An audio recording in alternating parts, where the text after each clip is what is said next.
नमस्कार मंडळी. आजची रेसिपी आहे आपले पोहे. पण हे पोहे नेहमीच्या पोह्यांसारखे नाहीत. तर स्वागत आहे तुमचं मेजवानी मी माझ्या यूट्यूब चॅनलमध्ये.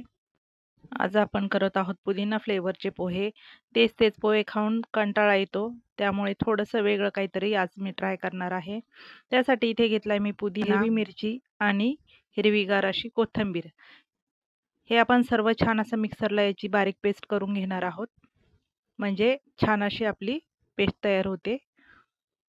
आता इकडे घेतली आपण कढई. कढईमध्ये टाकले आपण तेल. तेलामध्ये टाकली मी मोहरी छान अशी तडतडली की त्याच्यामध्ये आपल्याला टाकायचे आहेत शेंगदाणे. शेंगदाणे छान असे तळून घ्यायचे आहेत, म्हणजे कुरकुरीत झाले पाहिजे, म्हणजे खाताना ते एकदम छान असे लागतात.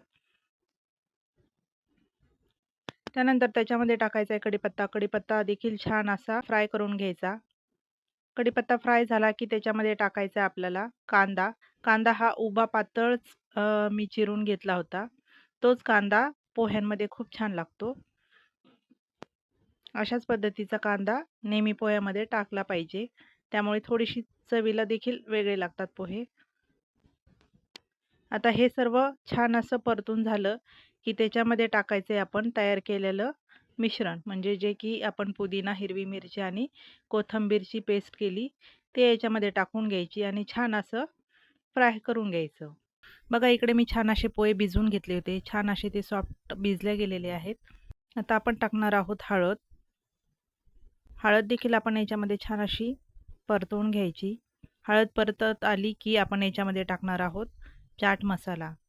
म्हणजे चाट मसाला आणि पुदिना फ्लेवर हा एकदम छान लागतो.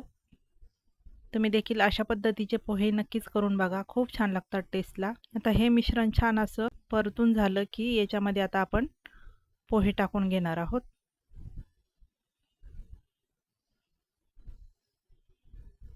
बघू शकता हे मिश्रण आपलं छान असं परतून झालं आहे. याच्यामध्ये आपण म्हणजे मिरचीचा वापर फक्त पेस्टमध्ये आहे तेवढाच केलेला आहे. वेगळी अशी मिरची मी याच्यामध्ये घातलेली नाही. छान हाताने याला परतवून घ्यायचं.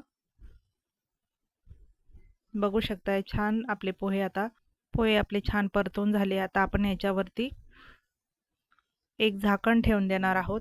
झाकण ठेवल्यानंतर याला थोडी वाफ काढून घेणार आहोत आपण 2-3 मिनिटं, म्हणजे आपल्या पोह्याला छान अशी दणदणीत वाफ बसेल आणि आपले पोहे एकदम सॉफ्ट असे तयार होतात. 2-3 मिनिटानंतर मी झाकण उघडून बघितलं तर आपले पोहे छान असे तयार झाले होते. इकडे मी आता झाकण उघडून बघितलं, किती छान असे आपले पोहे तयार झाले आहेत. आता परत एकदा त्याला छान असं हलवून घ्यायचं आहे आणि आपल्याला पोहे सर्व करून घ्यायचे आहेत एका प्लेटमध्ये. बघा आता इकडे एका प्लेटमध्ये मी पोहे काढून घेतले आहेत. त्याच्यावरती आता आपण छान असा वरतून कांदा टाकणार आहोत, कच्चा कांदा. आणि माझ्याकडे थोडंसं ओलं खोबरं होतं, ते ओलं खोबरं देखील मी याच्यामध्ये टाकणार आहे, म्हणजे चवीला एकदम छान असं लागतं. आणि थोडीशी मी कोथिंबीर टाकणार आहे वरतून. हे पोहे तुम्ही देखील नक्कीच बनवून बघा, खूप छान लागतात चवीला पुदिना फ्लेवरचे पोहे.